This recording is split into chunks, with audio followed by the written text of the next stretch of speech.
اور ایک ماں گوارا نہیں کرتی کہ میرا بیٹا بھوکا رہے، وہ سارے کام چھوڑ کے پہلی فرصت میں دودھ دیتی ہے۔ بیٹے کے لیے ماں جن جن مراحل سے گزرتی ہے وہ کسی سے مخفی نہیں۔ بیٹے کی تعلیم کے لیے زیور بیچنا پڑے تو ماں اس سے بھی گریز نہیں کرتی۔ وہ کیا کسی شاعر نے کہا تھا کہ شہر میں آ کر پڑھنے والوں بھول گئے ہو کس کی ماں نے کتنا زیور بیچا ہے۔ بیٹے کے لیے اس کا پیٹ پالنے کے لیے کسی کے گھر کے برتن مانجنے پڑے تو ماں اس سے بھی گریز نہیں کرتی۔ اللہ نے اس کے سینے میں وہ تڑپتی ہوئی ممتا رکھی، وہ محبتوں کے امڑتے ہوئے جذبات رکھے۔ میں کہا کرتا ہوں آج کوئی شے ڈھونڈنے نکلو تو شاید ہی کوئی چیز خالص ملے، لیکن ماں کا پیار آج بھی خالص ہے، ماں کا پیار آج بھی کھرا اور سچا ہے۔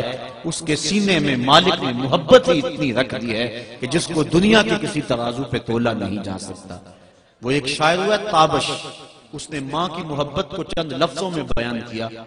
وہ کہتا ہے مدت ہوئی میری ماں نہیں سوئی تابش، مدت ہوئی میری ماں نہیں سوئی تابش، میں نے ایک بار کہا تھا مجھے رات کو ڈر لگتا ہے۔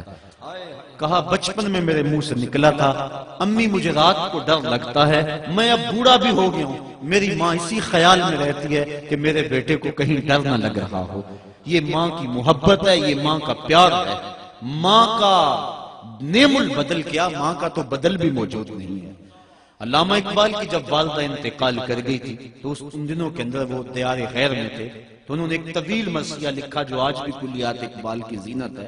اس کا عنوان ہے والدہ مرحومہ کی یاد میں۔ اس میں کہتے ہیں آہ وطن میں ہوگا اب کس کو میرا انتظار، کون میرا خط نہ آنے سے رہے گا بے قرار، آرزو لے کر تیری خاک مرکت پہ آؤں گا، اب دعائے نیم شب میں کس کو میں یاد آؤں گا، کون پچھلے پہر اٹھ کے دعا کرے گا۔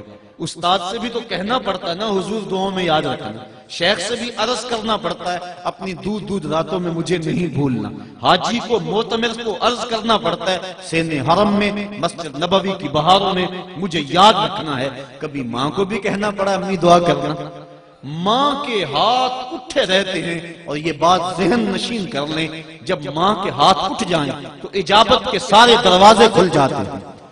اور یہ نہیں ہے کہ ماں رابعہ بصریہ ہو تو پھر ہی دعا قبول ہوتی ہے، اپلے تھاپتی ہوئی ماں گوبر سے بھرے ہوئے ہاتھ بھی اٹھا دے، اللہ کے عرش کو جنبش دینے کے لیے وہ ہاتھ بھی کافی ہوتے ہیں۔ ماں جب بولتی ہے تو اس کے لہجے میں جبریل بولتا ہے، اور جب ماں مسکراتی ہے لگتا ہے جنت کی ساری کلیاں چٹکنے لگی ہیں۔ ماں کے لہجے میں اتنی مٹھاس ہے ساری دنیا کا شہد نچوڑ دیا جائے اتنی مٹھاس پیدا نہیں ہوتی جتنی ماں کے لہجے میں مٹھاس مالک نے رکھ دی۔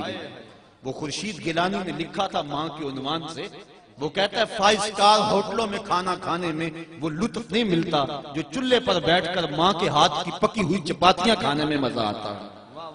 عالی جناب حضرت صاحب بڑے بڑے اعلیٰ القاب سننے سے وہ حاضر وہ لطف نہیں ملتا جو ماں کی زبان سے اوے ببلو نکلنے سے لطف آتا ہے۔ ماں کا سینہ محبتوں کا خزینہ ہے، اور ماں کے سینے کے اندر مالک نے اتنا پیار رکھ دیا ہے کہ جس کا دنیا پر نعم البدل کیا بدل بھی نہیں ہے۔ غور کیجئے ماں کے سینے میں اتنا پیار کیوں ہے؟ اس لیے کہ اس نے بیٹے کو جنم دیا ہے۔ میں آپ کی توجہ چاہوں گا، ماں نے بیٹے کو جنم دیا ہے، اتنا پیار ہے کہ دنیا کے کسی ترازو پہ نہیں تولا جا سکتا۔ جس نے جنم دیا ہے اس کو اتنا پیار ہے، اور جس نے خلق کیا ہے اس کو کتنا پیار ہوگا۔ جس نے جنم دیا ہے اس کو اتنی محبت ہے، جس نے تخلیق کیا ہے اس کو کتنا پیار ہوگا۔